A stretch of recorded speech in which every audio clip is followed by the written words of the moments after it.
حضرت عائشہ صدیقہ رضی اللہ تعالیٰ عنہ فرماتی ہیں میرے پاس ایک عورت آئی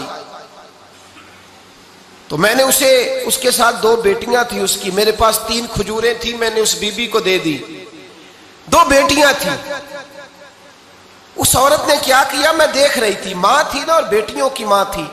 اس نے پہلے ایک کھجور دونوں بیٹیوں کے منہ میں ڈالی اور پھر جو کھجور اس کے پاس بچ گئی میرا خیال تھا یہ کھائے گی، لیکن اس ماں نے اس کھجور کے 2 ٹکڑے کیے اور وہ بھی اپنی بیٹیوں کے منہ میں ڈالے۔ حضرت عائشہ صدیقہ فرماتی ہیں اس کا عمل اتنا حسین تھا، اس بی بی کے اس عمل کے اندر اتنا حسن تھا کہ میری آنکھوں میں بھی وہ بات رہ گئی، دل میں بھی رہ گئی، روح میں بھی سما گئی۔ اس کے حسن اور تاثیر کو میں بھلا نہ سکی، شام تک وہ کیفیات، وہ انداز، وہ اس عورت کا طرز، اس کا وہ انداز میری طبیعت کے اندر بار بار مجھے اس کی طرف متوجہ کرتا رہا۔ شام کو محبوب تشریف لائے، نبی کریم صلی اللہ علیہ وسلم شام کو جب تشریف لائے تو حبیب پاک علیہ السلام کو میں نے بتلایا، میں نے کہا حضور بی بی آئی تھی، اس کا چہرہ بتا رہا تھا کہ بھوکی ہے، لگ رہا تھا کئی دنوں سے کھانا نہیں کھایا، 3 کھجوریں تھی ہی میرے پاس 3، 2 بیٹیوں کو دے دی، وہ کھا سکتی تھی، لیکن یا رسول اللہ صلی اللہ علیہ وسلم اس نے کھائی نہیں، وہ بھی کھجور 2 ٹکڑے کر کے بیٹیوں میں بانٹ دی ہے۔ حضرت عائشہ کہتی ہے دیر تک حضور میری بات کو سنتے رہے،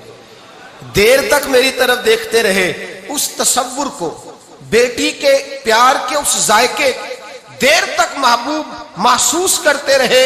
اور پھر فرمایا عائشہ جو دنیا میں بیٹیوں کی وجہ سے آزمایا جائے گا، جب قیامت کا دن آئے گا تو رب اس سے حساب نہیں لے گا، بے حساب ہی جنت میں داخل فرما دے گا۔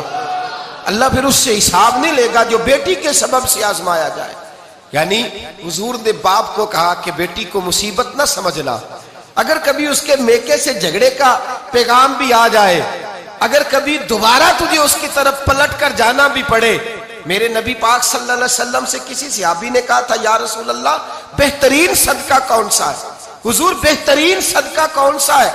وہ میرا مال جو اللہ کے راستے میں خیرات کروں تو رب مجھے زیادہ اجر عطا کرے، وہ کون سا ہے؟ تو میرے نبی پاک نے فرمایا اگر تیری بیٹی واپس لوٹ آئی طلاق کی وجہ سے یا بیوہ ہو کر واپس آ گئی اور تجھے اس لوٹنے والی بیٹی پر کچھ خرچ کرنا پڑا